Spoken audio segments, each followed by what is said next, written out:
どうもこんにちは。今日はこのシルバノラッタンジェの靴ね、磨いて完成させたいと思います。このアッパーはね、中古なんですけど、もうほとんどね、もう靴作ってる間にどんどん新品かのように若返っていく感じがありましたね。で、今回は磨いてさらに若返らせたいと思います。ソールの仕上げまで終わってこんな感じですね。で、中古の靴なので、ここに履きじわがもうすでに少しね入ってるのがわかるんですけど、他はねほとんどもう新品かのようですね。じゃあまずこのビニール紐を切ります。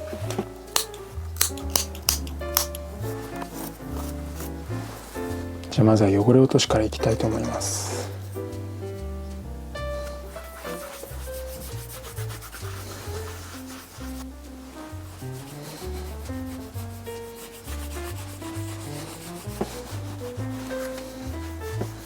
じゃあ次はクリームを。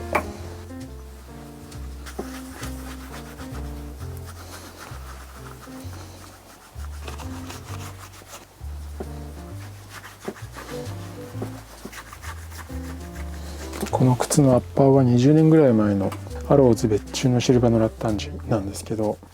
すごくね革質が良くて、今からすごくね輝いてくれると思うんですけど、やっぱり作ってる時の革質って大事で、特にこのね分解してもう一回刷り込み直すみたいな結構タフな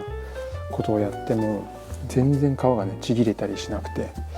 なんか安心して作業ができるような革でしたね。僕が中古で入手してからもケアはしてたんですけど、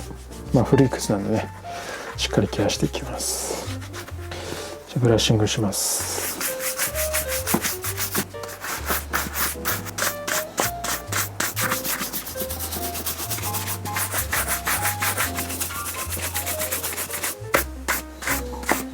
じゃあ次はこの油性のサフィールのクリーム、これも塗っていきます。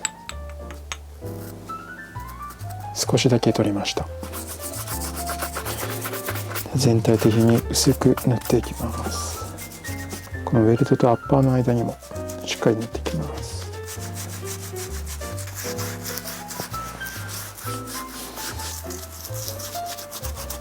これニュートラルのクリームなんですけど、無色ですね。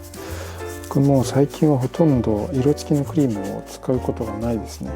完成時にちょっと皮の断面とか、あとウェルトとの隙間に入れたりみたいな、そういう時には色付きのクリームを使ったりするんですけど、普段のケアはほとんど無色でやってますね。なんていうか、そのクリームを入れて色が濃くなっていくっていうのもいいんですけど、無色を入れてると色がね褪せていくんですよね。その褪せていく方がなんていうか個人的には好きかなと思って、褪せていく方がいいか、しっかり色がついたままがいいかっていうのは靴の雰囲気とか、あとは TPO によると思うんですけど、特にこういうカジュアルな靴なんかはね、色がね薄くなっているところがあるっていうのがなんかアンティーク家具みたいな、そういう日焼けした感じがして好きなんですよね。この靴も若干つま先がね色が薄くなっているので、もっとね履き込んで時間が経つともっと薄くなってくるのかなと思って密かに期待してます。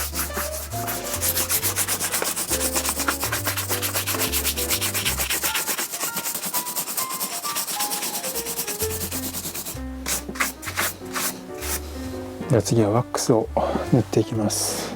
あまりこの底付けの雰囲気とかアッパーの雰囲気からしてそんなにビカビカに光らせるような靴じゃないんですが、つま先とかかとは少しワックスをのせて輝きを増しておきます。多分今後履いていくうちに普段のケアでワックスをかけることはないと思うんですけど、いつもより多めに光らせておきます。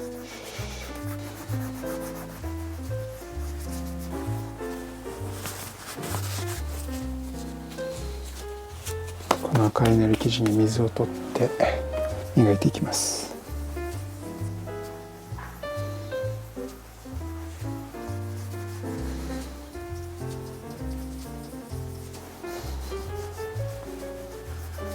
コバにもワックスを塗り込んでおきます。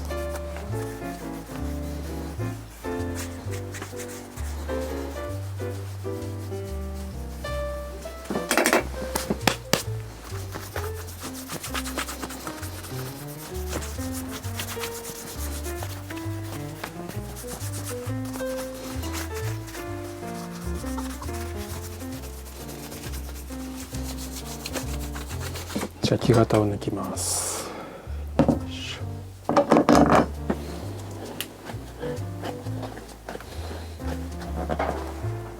よし、いきます。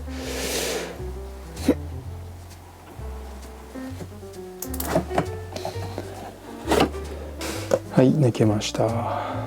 中底はこんな感じになってますね。こういう風にこう線みたいな跡が見えるの、これがすくい縫いの針を入れて糸を通した跡ですね。こんな感じの中底になってます。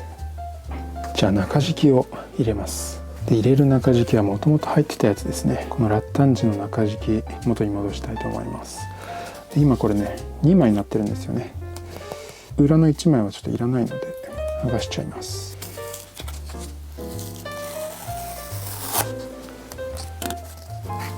ここに糊を軽く塗って、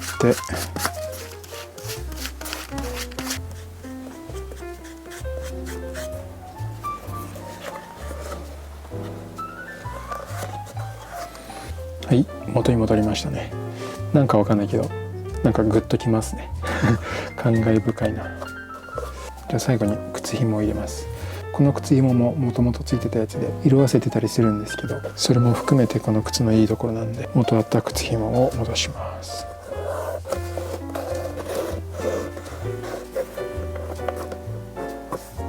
はい、完成しました。いろいろね、どうなるのか不安なところはあったんですけど、無事完成してすごく嬉しいです。で、この靴は僕にとって結構ね、思い入れがある靴で、また新たに生まれ変わってくれたっていうのがすごい感慨深いんですけど、完成したので元の靴との比較とか、この新しい靴になってこのこだわりとか、そういうのをね話してみたいと思います。ちょっと詳しく話すと一晩中話しちゃうぐらいなので、省略しながらにはなるんですけど、最後まで聞いてくれると嬉しいです。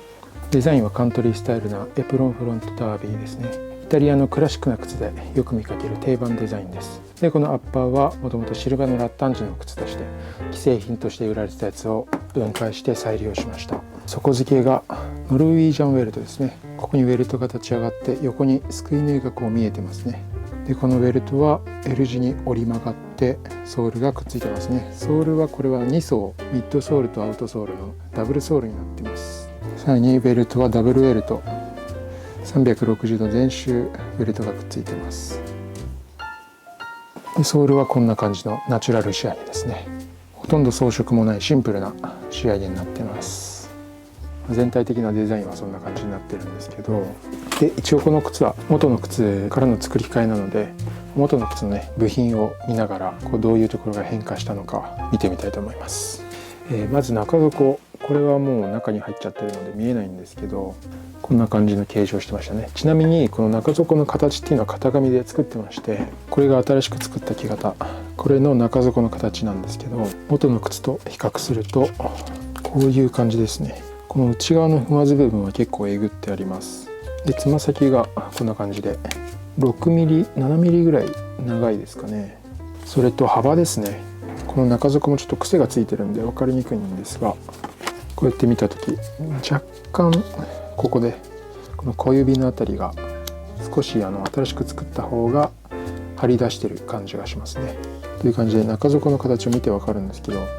若干サイズアップしてます。その結果このアウトソールの形状はどうなったかというと、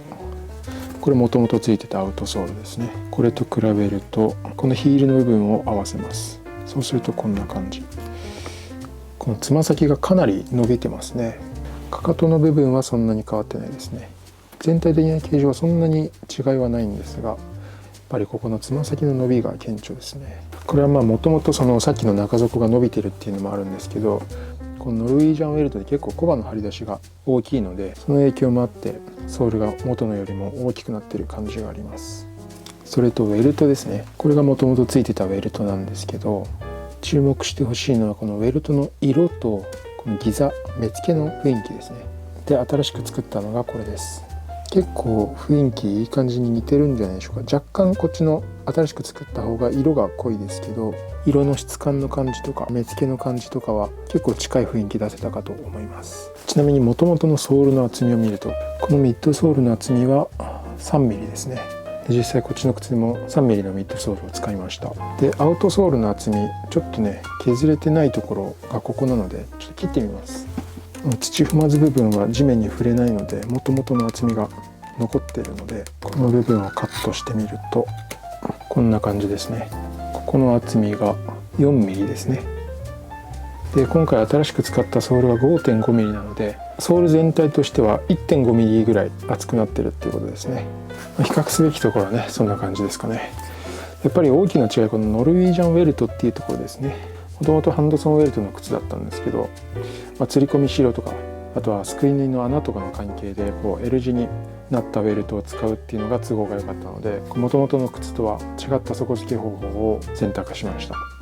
でそのノルウィージャンウェルトっていう雰囲気もあったので、いつもアウトソールを履る時ってこうね、ソールの周り、このセンターは厚みを残して周りはね少し薄くするんですよ。なんですけど今回はそれをしないでそのまま貼り付けました。そのおかげでちょっとねその 1.5mm 分分厚くなってるんですけど、このノルウィージャンウェルトと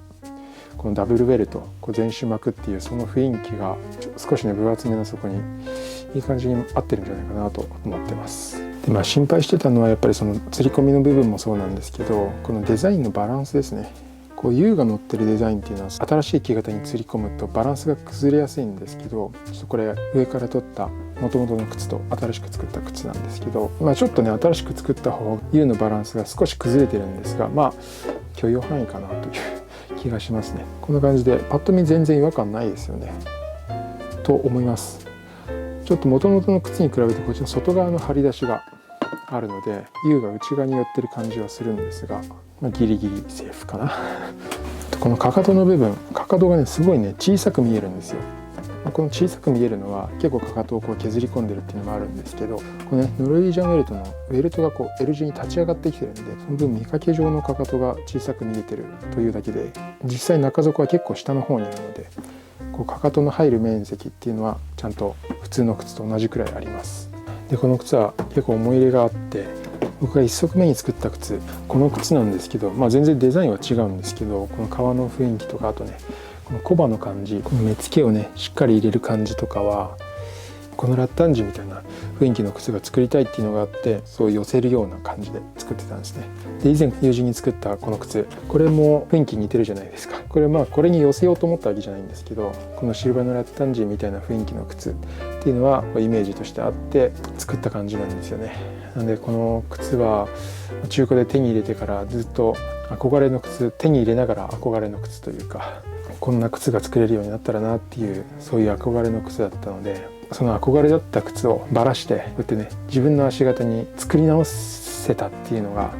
なんていうかすごくね嬉しいですね。この靴を買った当時の自分を褒めてあげたいですね。でその買った当時も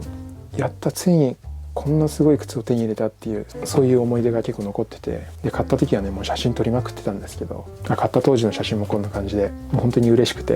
いっぱい撮ってました。でもやっぱりねどうしても足に合わなくて履き心地良くないなと思いつつ、それでも履いてたんですよ。本当にこの靴が好きだったので履いてたんですが、正直この靴を売って別な靴をね作るっていうのも全然ありだったんですけど、やっぱりねどうしても手放したくないという思いが強くて、今回初めて既製の靴を分解して新たな木型に釣り込むっていう究極のサイズ直しですかね。サイズ調整の究極点というか木型から変えてしまうというのをやって、結果ねさっき履いたんですけど大成功でした。これは自分であんまり言うとね自画自賛になってちょっと気持ち悪いんであんまり言いたくないんですけど、すっごいね履き心地が良くて、この後履いてる映像もお見せするんですが、自分の好みのこうど真ん中ストレートっていう感じで幸せを感じています。でちなみにすごいねこの靴重そうで硬そうだなと思うじゃないですか。重いは重いんですけど硬くないんですよ。こうやってね手で曲げてみると